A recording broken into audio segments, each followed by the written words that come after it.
มาสูงค่าคลิปวิดีโอปอดในดิเป็นไล่ต่อยคีย์บอร์ดนะเปียโนออกแก่นนะอันเดียวกันนะคาริมันเนี่ยในหมู่ของกี้จีคณะมือคอนกว่าดิไล่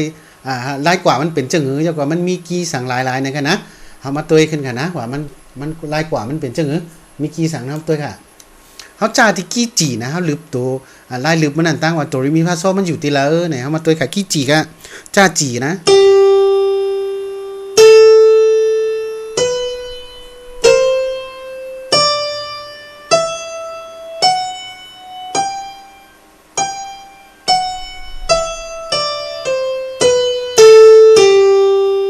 ใน1 octave นะ1 octave ก่อน1ช่วงนะทำมาให้2ช่วงกันนะครับเนี่ย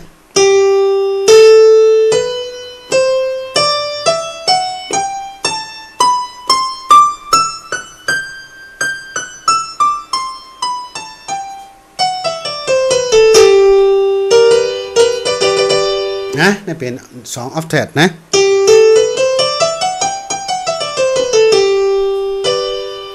ก็เนี่ยมาเตยตัวโน้ตว่ามีกี่สั่งไหนตัวจีค่ะ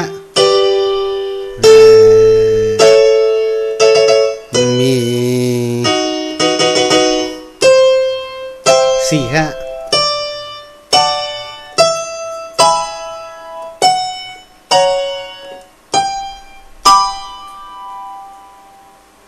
นะพี่น้องเขาค่ะอันนี้เป็นลายยิบของจีนะผมใจว่าเขาสอนจะไหนเขายิบกับว่าป่นให้มัน1เขาก็หลุดถ่อมนะตั้งแต่ถ่อมกี้นะมันก็เมื่อเขาเลยเห็นแล้วก็นะเอามนเกสแซดไอ้ถ่อมเต้ยว่าเปิ้นห้องความกินในกี้จีได้เฮาหลุดเลยถ่อมมามันมีกี้สั่งหลายๆเหมือนนั้นก็ความหมายเลยสั่งในพอเฮายิบโตนี่โต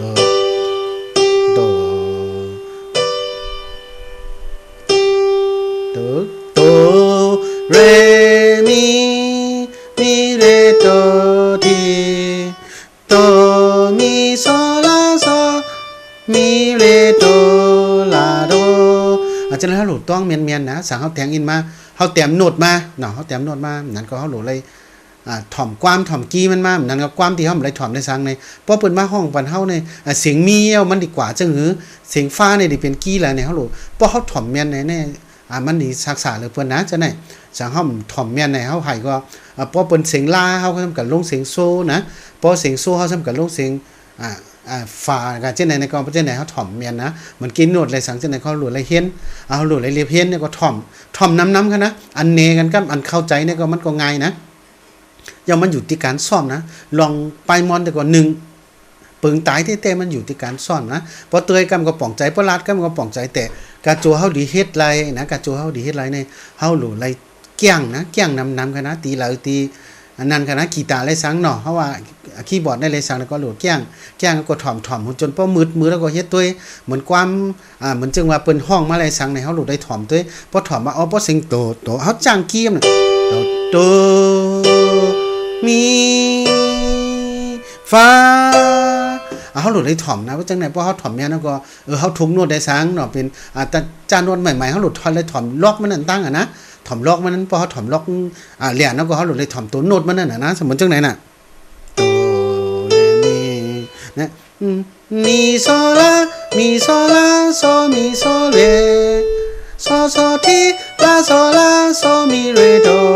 สั่งเขาอ่านอะไรจังไหนเขาฮู้เมียนเขาจังไหนเนี่ยก็เขาเตรียมมาเลยสั่งโซเนี่ยมันเป็นตีละเป็นปิดตีเกินเขาก็มาเรียบเพี้ยนตีปิดตีปามันก็ในเขาศึกษานะพอเขาเหมือนจังว่าเขาไห่ไล่ไอ้ต้องไหน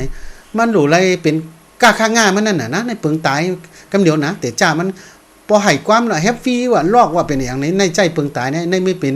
ในกลุ่มของในหมู่ของกี้จีนะกำน้ำเนี่ยเฮาใจจังไหนในพอเฮากี้จีแต่ก็มันก็มีโน้ตในจอมจังไหนนะมันก็เปิงหนังน้ำพอดีเปิงเนี่ยก็มันมีใหม่หนาหรือมี7นี่ออกมาจังไหนออกมาอีนิดนั่นน่ะนะคลิปตอนนั้นก็แค่เถอะพี่น้องเขาตีปั่นเอ็นปั่นแห้งในช่อง YouTube ได้สังใน Facebook ได้สังนี่ก็เป็นเคยเป็นพรดีเนาะแต่ไปมอนเฮาเคยให้ง่ายให้ล้มนี่ละเฮาไว้อันคาโมอะไรเฮ็ดไรนะอันฮู้อะไรเลยเพี้ยนมานี่ก็ในเคยมันเป็นพรดีตาก้นเตจ้าให้นะสังหมอนี่ก็เนกก็ข้ามก็อะไรกันนะอย่าลืมกดไลค์กดแชร์เนกติดตามแล้วก็กด Subscribe กดหมากหิ่งบันเซกัมคานาไม่ชงค่า